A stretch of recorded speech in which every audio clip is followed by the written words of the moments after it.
Hey everybody, welcome to the Studio Calico blog. Kelly Noel here to show you how I put together a page using the Bookmarked scrapbook kit.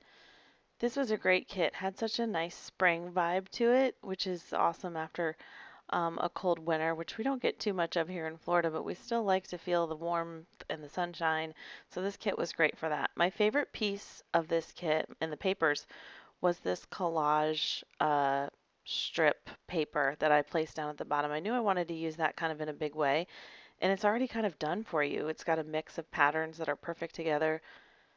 So I just used that at the bottom of my page to kind of create a color scheme for the page using just that one piece. So here I'm using this ampersand, and this is going to serve kind of as my title. I'm not going to do a big title on this page, and you'll see why. I'm going to add some stamping that's going to really take up a lot of the white space up at the top there. So here I'm using some color theory inks in some different colors to stamp the story of stamp all along my background at the top. And I really like this stamp. I love the script. It's so pretty. And I thought it would be fun to kind of stamp it over and over again. And this is definitely a great mix of colors that match with the pattern paper going on at the bottom. And this is a busier layout than I'm usually creating, but I really love the stamp and I wanted to use it in kind of a bigger way, and I end up being happy with how it turned out.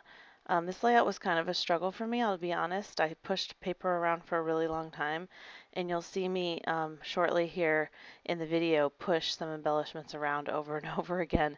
And I left it all in the video because I want you to see that sometimes it's hard. Sometimes you think you have an idea and it looks good, but you just can't make it work. So here I'm trying these epoxy phrases and words, trying to figure out if I like having one of these as the title instead of that ampersand. And ultimately I decide not to use them, but I love the way they pull kind of the craft color wood grain color from the pattern paper up to the top there too. So that would have been a good look as well. But ultimately I just really liked this ampersand that I backed with pattern paper, and I thought it brought some of that pink up from the bottom as well.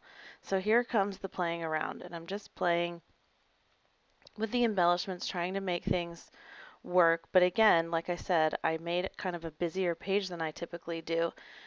So I think that's why I struggled with the embellishing, because everything I seemed to do made it busier, which is just not my style. So that's okay. I pared down, and you'll see me, the final choices are a lot less busy. So I love that here's the story tab, and I try to make that work along the bottom there. It's just too busy, and that's okay. And again, I wanted to leave this in so you could see that sometimes it's hard, and sometimes you have to play around a few times with a few different things to see how to make it work. So I really like these stickers, and they were a great color.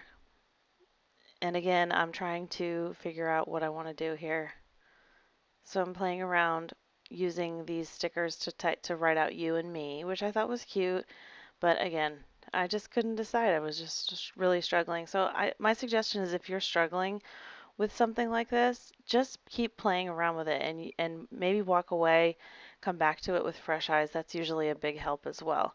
So I really wanted to bring that craft color up to the top of the page because I've got the other colors represented in the stamped images and the ampersand. But see, adding this heart really pulled in those browns from down at the bottom of the page in the pattern, and I really think that helped tie it together. So here I'm trying to use a sequin to add just a little bit of more detail, because I don't have too much going on in embellishments. Now here I've printed my journaling, and I'm going to add it just in that kind of negative space I left there. And it's okay if your journaling overlaps the stamps and embellishments just a little bit. Kind of creates more of a cohesive look when things kind of blend together. So here I'm trimming the edges and just adhering the strips down.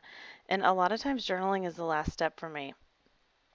I don't always have a plan where I'm going to put the journaling, so strips are a great solution for that when you haven't really been intentional with where you want to put the journaling, because you can pretty much add strips almost anywhere.